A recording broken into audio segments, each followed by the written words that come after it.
அங்கே தெரியுதா 4 பாவக்காய், 5 பாவக்காய். இங்கே வாங்க, நான் இங்கே காட்டுறேன். இங்கே பாருங்க இவ்வளோ நிறைய பாவக்காய். இதெல்லாம் வந்து நம்ம பெருசாகல, நம்ம இந்த பெருசான பாவக்காய் தான் இன்னைக்கு நம்ம பொரிக்க போகிறோம். வாங்க 2-3 பாவக்காய் தான் நம்ம பொரிக்க போகிறோம். வாங்க பொரிச்சிடலாம். இதை பொரிச்சிடலாமா?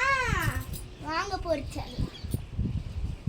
பொரிக்கிறதுக்கெல்லாம் ரொம்ப கஷ்டம் இல்லை, ஸ்டெம்பை பிடிச்சி இழுத்தாலே வந்துடும். வச்சாச்சு. நம்ம இன்னைக்கு இந்த பெருசான பாவக்காய் பொரிச்சிடலாமா?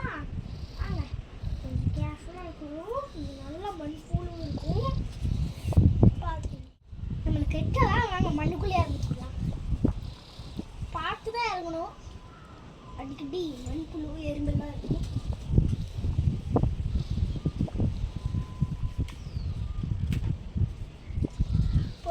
பார்த்தீங்களா இவ்வளோ பெரிய பாவக்காய். உங்களுக்கு இது வேணுமா? நீங்கள் வந்து வாங்கிக்கோங்க, நம்ம சமைச்சு கொடுக்குறோம். நெக்ஸ்ட் பாவக்காய் இது பொரிச்சிடலாமா? வளரணும். நம்மளுக்கு இப்போ இந்த 2 பாவக்காவே போதும். எனக்கு ரொம்ப பாவக்காய் ரொம்ப பிடிக்கும். கிட்ஸ் எல்லாம் சாப்பிடணும். பாவக்காய் யாருக்கெல்லாம் பிடிக்குமோ அவங்க கமெண்ட்